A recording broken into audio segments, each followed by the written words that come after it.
Commander Sarah Martinez stood at attention in the humid courtroom of Naval Station Norfolk, her uniform crisp despite the sweltering Virginia heat. The overhead fans creaked lazily, barely moving the thick air that seemed to press down on everyone present. Sweat beaded on her forehead, but she refused to let it show any weakness.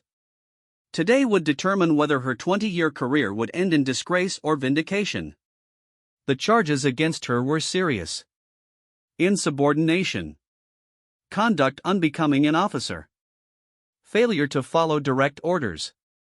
Each accusation felt like a dagger aimed at everything she had worked for since graduating from the Naval Academy 2 decades ago.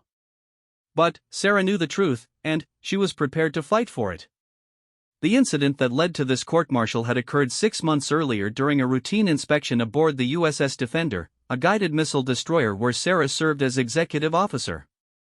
What should have been a standard procedural review had turned into something far more sinister. Sarah had been making her rounds through the ship's compartments when she noticed something unusual in the engineering section. Several junior enlisted sailors were working in an area that should have been off-limits during the inspection. When she approached to investigate, she discovered they were hastily removing equipment that looked suspiciously like unauthorized surveillance devices. The sailors claimed they were following orders from Lieutenant Commander Marcus Webb, the ship's operations officer. Webb was known throughout the fleet as someone who cut corners and pushed boundaries, but he had powerful connections in the Pentagon that seemed to protect him from consequences. Sarah had clashed with him before over his questionable methods, but this was different. This looked like espionage. When Sarah confronted Webb about the unauthorized equipment, he laughed it off and told her she was being paranoid. But her instincts, honed by years of service and multiple deployments, told her something was seriously wrong. She decided to conduct her own investigation. Working quietly over the following weeks, Sarah discovered that Webb had been using junior sailors to install listening devices throughout the ship. The equipment was sophisticated and clearly not standard Navy issue. Even more disturbing, she found evidence that Webb was transmitting recorded conversations to an external source, though she couldn't determine who was receiving the information. The breakthrough came when Petty Officer First Class Jennifer Adams, one of the sailors who had been forced to help install the devices, approached Sarah in confidence. Adams was terrified but felt she had to speak up. She revealed that Webb had been blackmailing her and several other crew members, threatening to destroy their careers if they didn't cooperate with his surveillance operation. Adams handed Sarah a small recording device that contained damning evidence of Webb's activities. The recordings included conversations where Webb openly discussed selling classified information to foreign contacts. It was treason, plain and simple, and Sarah knew she had to act immediately. Sarah took the evidence to Captain Richard Stone, the ship's commanding officer. Stone was a career politician in uniform, more concerned with his upcoming promotion to Admiral than with the welfare of his crew. When Sarah presented her findings, Stone's reaction was not what she expected. Instead of ordering an immediate investigation, Stone demanded that Sarah turn over all evidence and forget what she had discovered. He claimed that pursuing the matter would damage the ship's reputation and hurt the careers of everyone involved. When Sarah refused, Stone's demeanor changed completely. The captain reminded Sarah that Webb was the nephew of Admiral Harrison Webb, one of the most powerful men in the Navy's leadership. Any accusations against Lieutenant Commander Webb would need to be handled very carefully, if at all. Stone made it clear that Sarah's career would be over if she pushed the matter further. But Sarah had sworn an oath to defend the Constitution against all enemies, foreign and domestic. She couldn't stand by while a traitor operated freely aboard her ship. That night, she copied the evidence and secured it in multiple locations. She also reached out to contacts in Naval Criminal Investigative Service, hoping to find someone who would take the allegations seriously. What happened next was a masterclass in how corruption could protect itself. Within days of Sarah's outreach to NCIS, she found herself facing a formal complaint filed by Lieutenant Commander Webb. He accused her of harassment, claiming she had been targeting him unfairly and creating a hostile work environment.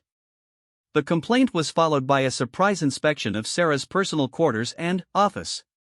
The inspectors, led by Webb himself, claimed they were investigating reports of unauthorized materials. They confiscated her personal computer, files, and even her personal journal. Most importantly, they found and seized copies of the evidence she had gathered against Webb. Captain Stone called Sarah to his cabin the following morning. His message was simple and direct. She would be transferred immediately to a desk job at Naval Station Norfolk, where she would serve out the remainder of her current assignment quietly. Any further investigation into the surveillance equipment would cease immediately. When Sarah refused to accept the transfer and demanded a formal investigation, Stone's patience ran out. He relieved her of duty pending a court-martial for insubordination and conduct unbecoming an officer.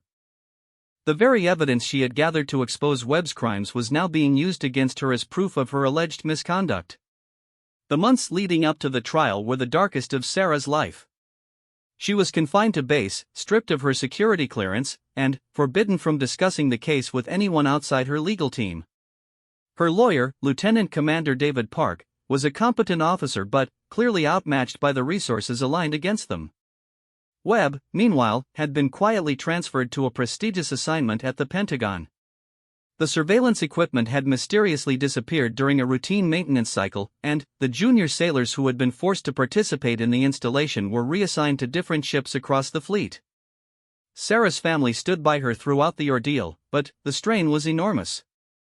Her husband, a civilian contractor, faced pressure at his own job as word of her troubles spread. Their teenage daughter endured whispers and stares at the base school. The isolation was almost unbearable. As the court-martial approached, Sarah's legal team managed to locate Petty Officer Adams, who agreed to testify despite the risks to her own career.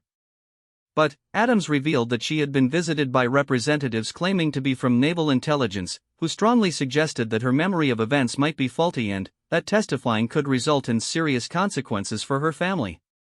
The prosecution's case was straightforward.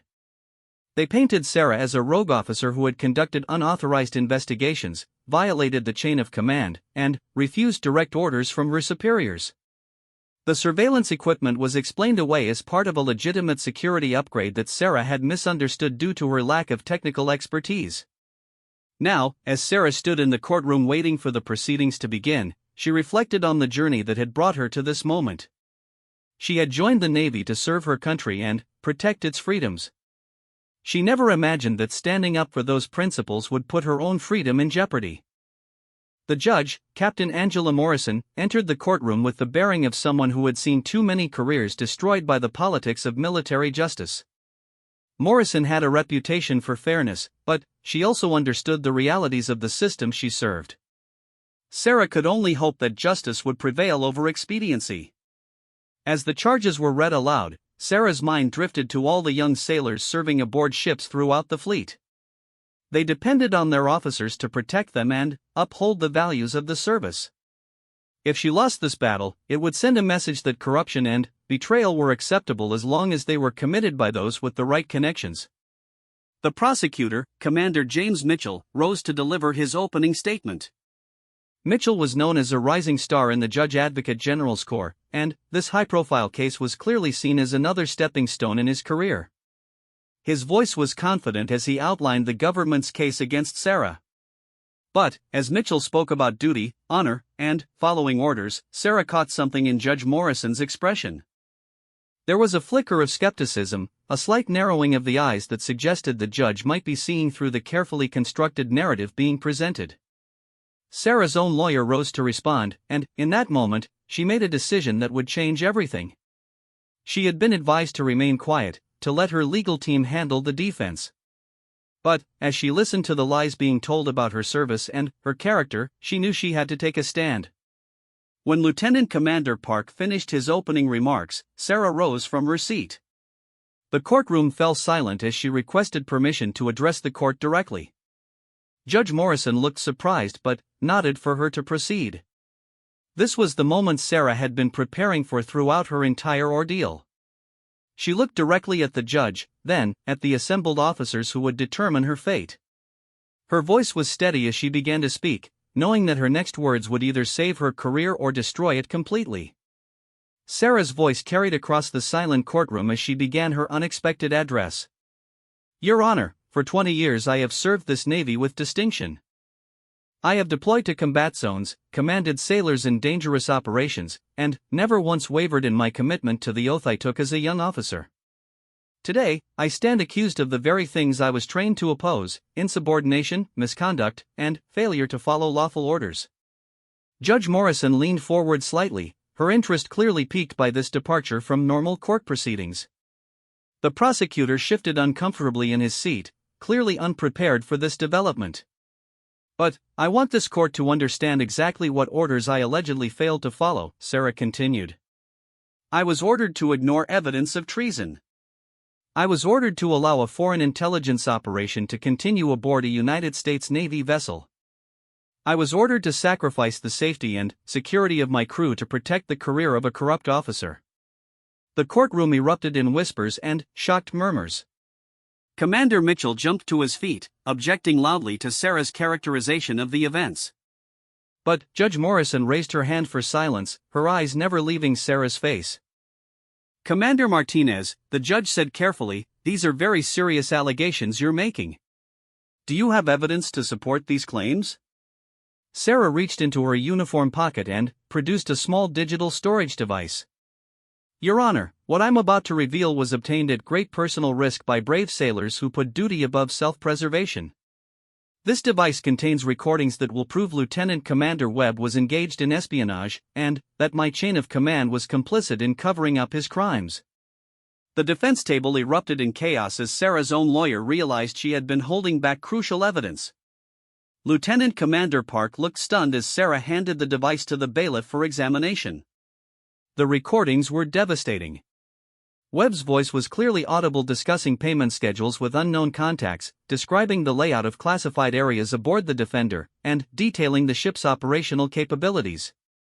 Even more damaging were conversations between Webb and Captain Stone, where Stone acknowledged the surveillance operation but expressed concern only about keeping it secret. As the courtroom listened in stunned silence, Webb's voice emerged from the speakers describing how easy it had been to manipulate junior enlisted sailors through blackmail and intimidation. He bragged about having protection from his uncle's position and laughed about how Commander Martinez was too naive to understand the real game being played. Judge Morrison called for an immediate recess to review the evidence. The prosecution team huddled frantically, clearly blindsided by this development. Sarah watched as Commander Mitchell made several urgent phone calls, his face growing paler with each conversation. During the break, Sarah's lawyer confronted her about withholding evidence. Commander, why didn't you tell me about these recordings? This changes everything about our defense strategy. Sarah looked at Park with sad understanding. Because I needed to see how far the corruption reached. If these recordings had surfaced earlier, they would have disappeared just like everything else. I had to wait until this moment, in open court, with witnesses and media present, to ensure they couldn't be suppressed. When court reconvened, the atmosphere had completely changed. Judge Morrison's demeanor was now stern and focused as she addressed the prosecution. Commander Mitchell, does the government wish to comment on this new evidence? Mitchell rose slowly, clearly struggling to formulate a response. Your Honor, the government needs time to authenticate these recordings and investigate their source. We request a continuance to properly examine this material. But Sarah wasn't finished. She stood again and requested permission to call a witness. When the judge nodded, Sarah called Petty Officer First Class Jennifer Adams to the stand. Adams entered the courtroom looking terrified but determined. As she was sworn in, her voice shook slightly, but her words were clear and precise. She testified about being forced to install surveillance equipment throughout the ship, about the threats made against her family, and about the culture of fear that Webb had created among the junior crew. Adams described in detail how Webb had shown her photographs of her children walking to school, making it clear that their safety depended on her cooperation. She testified about other crew members who had been similarly coerced, and about the sophisticated communication equipment that had been used to transmit classified information off the ship. The most powerful moment came when Adams described her decision to secretly record her conversations with Webb. Ma'am, I knew what we were doing was wrong, but I was scared for my family. When Commander Martinez started asking questions, I realized maybe someone finally cared enough to stop it. I started recording everything, hoping someday I'd have the courage to come forward. Under cross-examination, Commander Mitchell tried to attack Adams's credibility, suggesting she was a disgruntled sailor seeking revenge against her superiors. But Adams remained calm and consistent, her testimony corroborated by the recordings and technical evidence. The turning point came when Adams revealed that she had made copies of technical specifications and communication logs that documented the foreign contacts receiving information from the ship. She had hidden these materials in her personal belongings, and they had somehow escaped the searches conducted by Webb's allies. As the evidence mounted, it became clear that the conspiracy reached far beyond the USS Defender. The investigation that followed Adams's testimony revealed a network of compromised personnel across multiple ships and shore installations. Webb had been operating as part of a larger espionage ring that had penetrated deep into the Navy's operational security. The media attention surrounding the case intensified as details of the espionage operation became public. Sarah found herself thrust into the spotlight as the officer who had risked everything to expose the corruption. The story resonated with the public, who saw her as a hero standing up against a corrupt system. But the fight was far from over. As the investigation expanded, powerful figures in the Navy's leadership found themselves under scrutiny.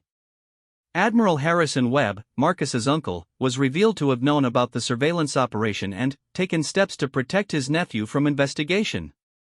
Captain Stone, faced with overwhelming evidence of his complicity, attempted to negotiate a plea agreement.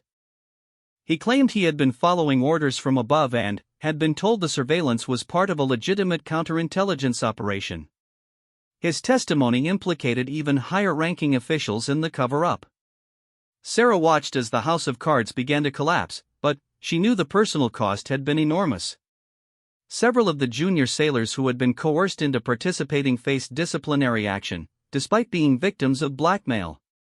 Their careers were effectively over, casualties of a system that preferred to hide problems rather than address them. The psychological toll on the crew was evident in the testimonies that emerged during the investigation. Sailors described living in constant fear, never knowing if their conversations were being monitored or if their personal information was being used against them. The trust that held military units together had been shattered. For Sarah personally, the vindication was bittersweet.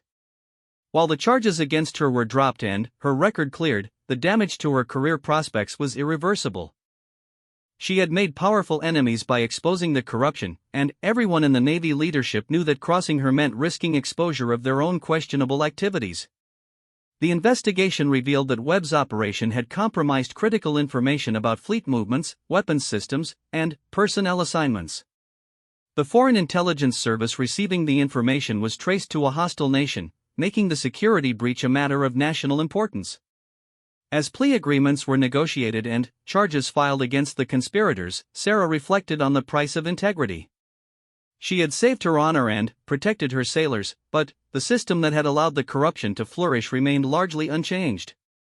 The powerful connections that had protected Webb initially were still in place, simply redirected to protecting new interests. The junior officers and enlisted personnel who had shown courage in supporting Sarah's investigation found their own careers limited by association with the scandal. The Navy's leadership wanted to move past the embarrassment quickly, and that meant quietly reassigning anyone who had been involved in exposing the truth. Sarah realized that her victory in court was just the beginning of a longer battle. The espionage ring had been exposed, but the culture that had enabled it remained intact. She would need to find new ways to fight for the values she had sworn to uphold, even if it meant challenging the very institution she had devoted her life to serving. As the court proceedings concluded and the media attention began to fade, Sarah prepared for the next phase of her journey. She had learned that sometimes the greatest act of patriotism was standing up to those who claimed to represent your country's interests while betraying its values. The uniform she wore represented an ideal, and she was determined to live up to that ideal regardless of the personal cost. 2 years after the court-martial that had changed everything, Sarah Martinez stood on the deck of the USS Constitution during a change of command ceremony. The irony wasn't lost on her that she was about to assume command of the Navy's oldest commissioned vessel, a ship that had earned its nickname Old Ironsides through battles against those who threatened American freedom. The path to this moment had been anything but traditional. After her vindication in court, Sarah had been offered several positions that amounted to comfortable exile, assignments where her expertise would be valued but her troublesome tendency to expose corruption would be safely contained. She had declined them all, choosing instead to fight for meaningful reform from within the system. Her first assignment after the trial had been to the Naval War College, where she was tasked with developing new protocols for identifying and reporting security breaches. It seemed like punishment disguised as promotion, but Sarah had embraced the opportunity to institutionalize the lessons learned from the web espionage case. Working with a small team of reform-minded officers, Sarah had created comprehensive training programs that empowered junior personnel to report suspicious activities without fear of retaliation. The programs emphasized the moral courage required to speak truth to power and provided clear channels for escalating concerns when traditional command structures were compromised. The work had been frustrating and slow.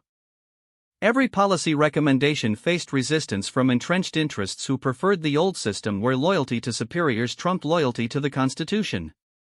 Sarah had learned to navigate the bureaucracy carefully, building coalitions and finding allies among officers who shared her vision of a more ethical and transparent Navy. The breakthrough had come when Admiral Patricia Chen, the new chief of naval operations, had made reform a centerpiece of her leadership philosophy.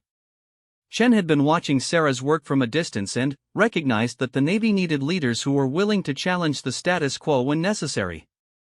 Their first meeting had been memorable. Chen had called Sarah to her office at the Pentagon, where she asked a direct question: "Commander Martinez, if you were in charge of this Navy for one day, what would be your first priority?" Sarah's answer had been immediate and uncompromising. "I would make it clear that our oath is to the Constitution, not to any individual or political agenda." Every sailor from seaman recruit to admiral would understand that their highest duty is to the American people, and that duty supersedes all other considerations. Chen had smiled at the response. "That's exactly what I hoped you'd say. I'm promoting you to captain and giving you command of the Constitution. It's largely ceremonial, but the symbolism matters. I want the fleet to see that officers who stand up for our values will be rewarded, not punished." The promotion had shocked many in the Navy's leadership. Sarah had made powerful enemies by exposing the espionage ring, and those enemies had assumed her career was effectively over. Her appointment to command the Constitution sent a clear message that the new leadership was serious about reform. But the ceremonial nature of the assignment didn't mean Sarah intended to treat it as retirement. She used her position as a platform to speak at naval academies, officer training programs, and fleet conferences about the importance of moral courage in military leadership. Her speeches drew large audiences and sparked important conversations about ethics and accountability. The most significant moment had come during a visit to the Naval Academy, where she was invited to address the graduating class. Standing before hundreds of future naval officers, Sarah had shared her story and the lessons she had learned about the true meaning of honor, courage, and commitment.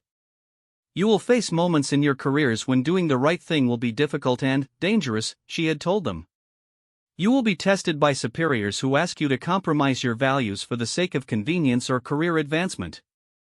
In those moments, remember that your commission is not a license to follow orders blindly, but a sacred trust to defend the principles that make our nation worth defending." The speech had gone viral on social media and been quoted in military publications around the world. It had also drawn criticism from some quarters of the Navy establishment, who felt Sarah was encouraging insubordination among junior officers. But the response from the fleet had been overwhelmingly positive, with hundreds of sailors reaching out to share their own stories of ethical challenges and moral courage. Sarah's work had also extended beyond the Navy. She had testified before Congress about the need for stronger whistleblower protections in the military and had consulted with other branches of service on developing their own anti-corruption programs. Her expertise was recognized internationally, with foreign navies seeking her advice on building ethical military institutions. The personal cost of her stand had remained significant. Her marriage had survived the initial crisis, but the stress of constant scrutiny and the demands of her reform work had strained her family relationships. Her daughter, now in college, had grown up watching her mother fight battles that sometimes seemed impossible to win. Sarah had also faced ongoing security concerns. The foreign intelligence network that Webb had served had not been completely dismantled, and there were indications that they viewed her as a continuing threat. She had received credible threats and had been advised to vary her routines and maintain security awareness at all times. But the victories had made the struggles worthwhile. The junior sailors who had been coerced into participating in Webb's operation had been granted immunity and given opportunities to rebuild their careers. Several had been promoted and were serving as advocates for reform in their own units. Petty Officer Adams had been commissioned as an officer and was using her experience to train others in recognizing and reporting security threats. Lieutenant Commander Webb had been court-martialed and sentenced to 25 years in federal prison for espionage and treason. His uncle, Admiral Harrison Webb, had been forced into early retirement and stripped of his security clearance. Captain Stone had cooperated fully with investigators and received a lighter sentence, but his career was over and his pension reduced. The broader investigation had uncovered similar operations on 3 other ships and led to the prosecution of 12 naval personnel for various levels of involvement in espionage activities. The Foreign Intelligence Service behind the operation had been dealt a significant blow, with their entire naval intelligence network in the United States compromised and dismantled.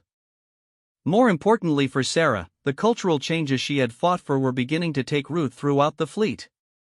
New policies protected personnel who reported security concerns, and training programs emphasized the importance of ethical leadership at every level.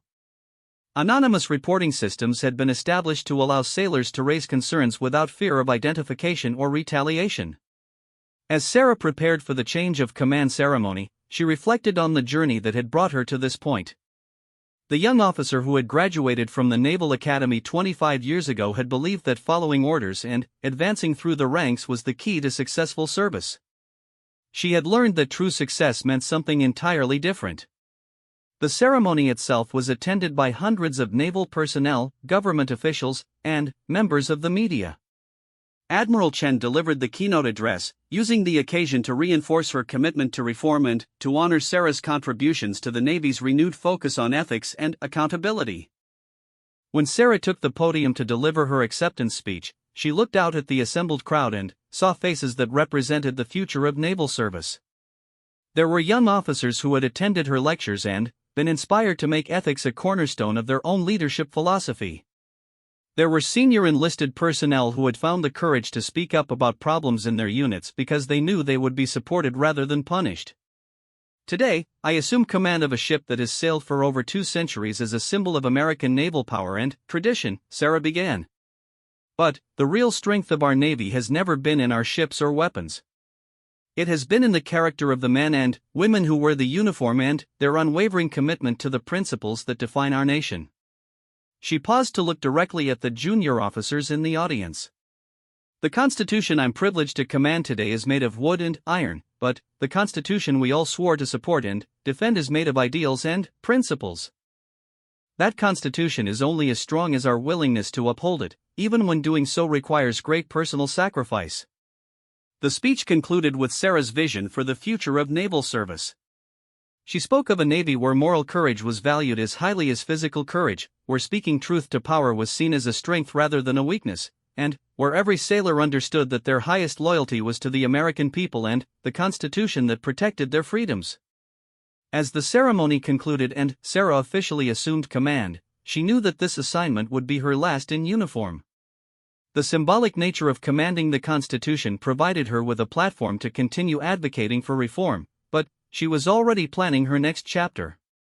She had been approached by several universities about teaching ethics and leadership, and she was considering writing a book about her experiences to help future generations of military leaders navigate the challenges she had faced. But, for now, she was content to serve as the captain of Old Ironsides, a ship that had survived storms and battles for more than 200 years. Like the Constitution itself, the vessel had endured because it represented something larger than any individual, something worth preserving and defending regardless of the cost. Sarah's story had become legend within the Navy, passed down from senior officers to junior personnel as an example of what it meant to put duty before self. Her name was spoken with respect in wardrooms and enlisted messes throughout the fleet, not because she had achieved high rank or commanded powerful ships, but because she had shown that one person with the courage to do what was right could change an entire institution. The lesson she had taught the Navy was simple but profound: the uniform didn't make the officer had to prove worthy of the uniform. And, sometimes, proving worthy meant being willing to lose everything in defense of the values that uniform represented. Standing on the deck of the Constitution as the ceremony ended, Sarah felt a deep sense of satisfaction. She had kept the faith with the young woman who had raised her right hand so many years ago and sworn to support and defend the Constitution against all enemies, foreign and domestic. The enemy she had ultimately faced had worn the same uniform she did, but that had not made them any less dangerous to the principles she had sworn to protect. The sun set over Boston Harbor as Sarah began her watch as commanding officer of the USS Constitution. Tomorrow would bring new challenges and new opportunities to serve, but tonight she allowed herself to feel proud of the battles won and the reforms achieved. The Navy was stronger because of her fight, and the Constitution, both the ship and the document it represented, would endure for future generations to honor and defend.